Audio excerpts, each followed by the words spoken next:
the previous episode, we learnt about the chief characteristics of an average tribal community. In this episode, we will try to compare and contrast the term tribe with the other well-known term of Indian society, the caste. Is there an overlap at all? In a way, yes, in a way, no. Overlap in the sense that scholars of Indian society, particularly those who come from outside of our culture, have always confused between tribe and caste. Perhaps because the term caste has been new to them, but tribe has been familiar to them. And at the time many of them came to study the Indian society, there was a sufficient intermixture of tribes within the caste system in India. Therefore, they saw the overlap, they saw the need for drawing the line of distinction between tribe and caste. But for those who have lived and who are born in the caste system, there is no room for confusion between tribe and caste. Let us get back to the meaning of the word tribe.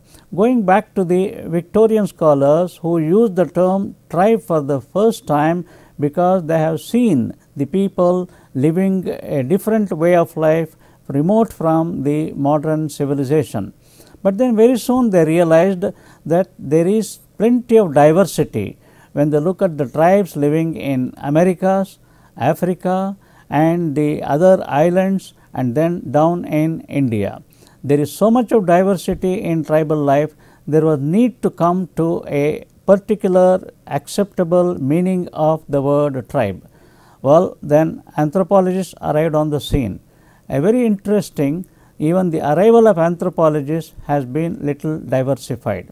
In fact, the first arrival of anthropologists on the scene was to assist colonial administration.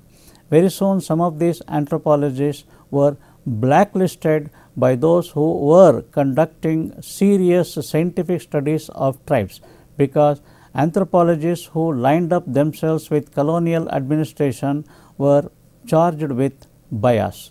These anthropologists who were helping the colonial administration were only trying to identify those aspects of tribal life which could be used for the benefit of improving the prospects of colonial administration with the tribal people.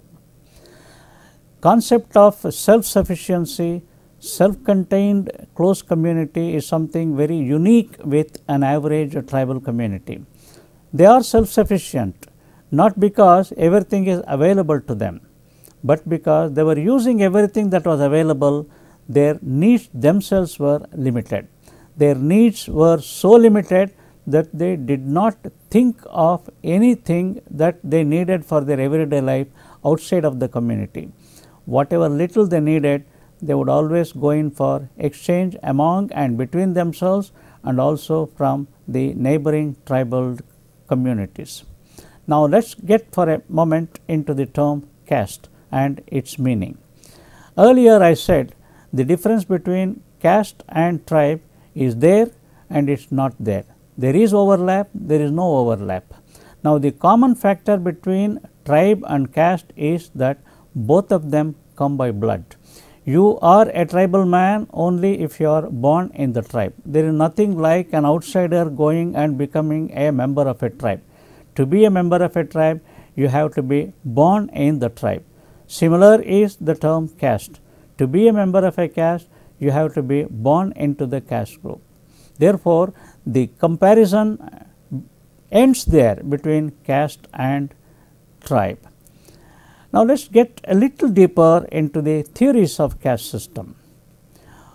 The most original theory of caste system was called the occupational theory, because the different castes which were part of the caste stratified community were following different occupations. So, a most obvious argument was that caste system is based on occupations of different groups, because every single caste was specializing in a particular occupation. And it is also therefore a question of interdependency and independence. because the particular caste group was totally independent to follow the particular occupation identified by birth with that particular caste. In fact, a particular caste would be allowed by the community total monopoly in specializing in that particular occupation. So much so, people belonging to the particular caste could always question if somebody who does not belong to the caste tried to follow that occupation within the community. The other theory that came up in understanding the caste was the Varna theory. Varna identifying the entire Indian society in 4 Varnas: Brahmin, Kshatriya, Vaishya, Shudra, owing allegiance to a line that was quoted from the Bhagavad Gita. Krishna telling Arjuna, Chatur Varna Maya Srishtam Guna Karma Vibhakashaha. The real meaning of the 2 lines are that I have created the 4 Varnas, Brahmana, Kshatriya, Vaishya, Shudra, based on duty and quality. Guna Karma Vibhakashaha, which technically and theoretically in the intrinsic meaning would mean that if there is a person belonging to a certain Varna who lacks in quality of that Varna or does not do the duty of that Varna, could be relegated to a lower position. But that was not how it was interpreted. It was interpreted as if the fourfold division was created as a permanent division of society by the Creator. Next comes the fusion theory. Fusion theory argues that this fourfold Varna always remained the ideal that the human society in India should reach. But in trying to reach that fourfold ideal, they created divisions and subdivisions. But yet the fourfold ideal remained in the back of the mind.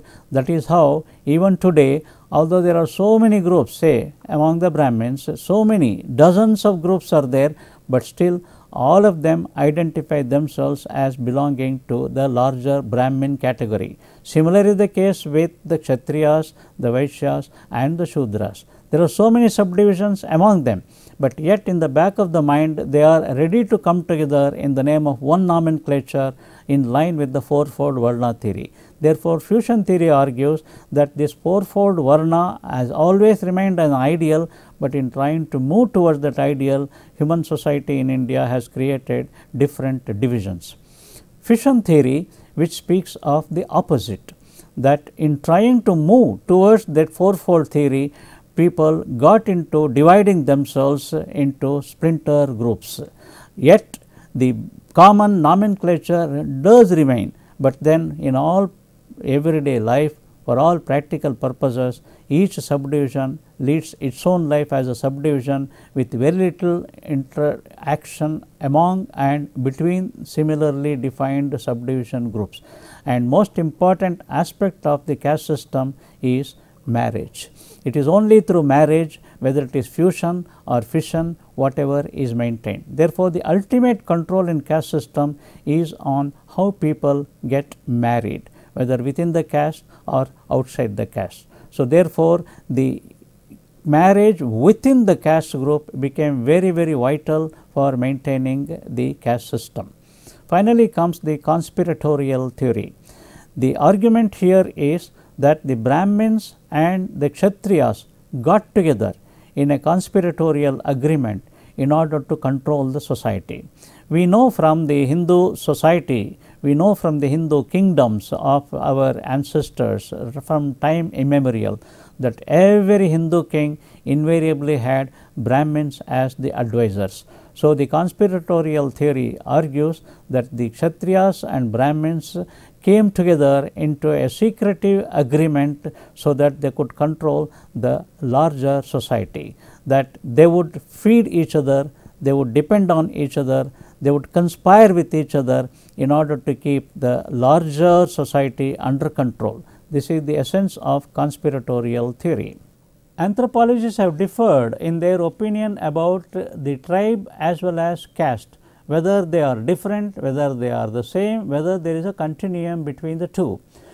According to Gurye, tribal people are backward Hindus, differing only in degrees from other segments. Elwin argued for the recognition of separate social and cultural identity of tribal people. According to Andre Betheye, there are certain commonly observed differences between tribes and castes. The tribes are relatively isolated as to the castes. They are a world within itself, having few externalities.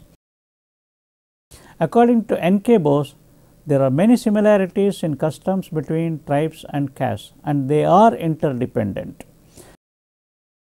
According to Herbert Risley, the convention of endogamy is not rigidly enforced in the tribe, whereas it is so in the case of caste. Max Weber writes in Social Structure that when an Indian tribe loses its territorial significance, it assumes the form of an Indian caste. According to Majumdar, the tribe looks upon Hindu ritualism as foreign and extra-religious, even though indulging in it, and the worship of god and goddesses, whereas in the case of caste, these are necessary part of the religion. In caste, individuals generally pursue their own definite occupations because functions are divided under the caste system. In the tribe, individuals can indulge in whatever profession they prefer, as there is no fixed relation between them and occupation. According to Bailey, tribe and caste should be viewed as a continuum. He seeks to make distinction not in terms of totality of behavior, but in more limited way in relation to the political economic system.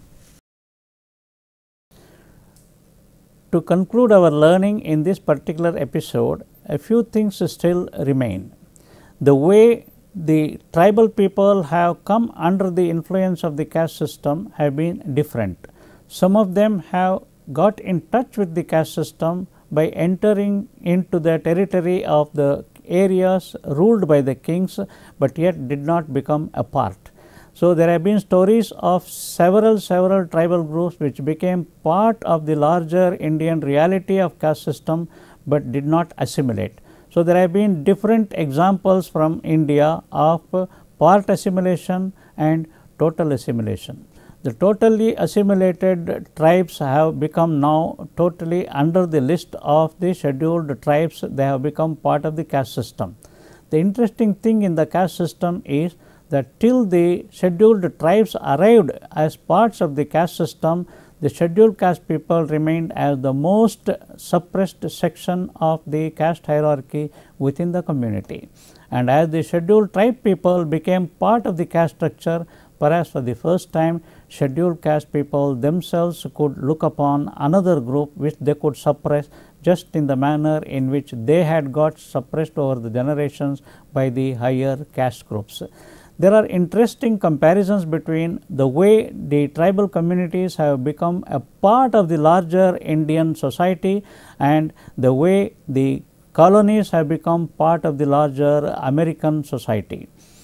If you know and try to understand the American flag, which has 13 stripes and 50 stars, the symbol is that the stripes represent the 13 colonies which were originally inhabited by different tribals called by several names as American Indians or as colonies or as Red Indians. In fact, when Columbus discovered America, he thought he had arrived in India, he called them Indians. So, they were later referred to as Red Indians. 13 stripes represent the colonies which were made part of the larger United States as the USA created the 50 original states. So, the American flag represents 13 stripes and 50 stars identifying the 13 colonies and the 50 states of USA. Whereas in India, Indian government has allowed identifying the various tribal areas. In fact, there are tribal districts and tribal talukas which are inhabited majority tribals, and they are part of the larger state system and the federal system. Therefore, taking care of the tribal people in India is partly the responsibility of the respective state governments as well as the federal government. We shall move further into the next unit in the next episode.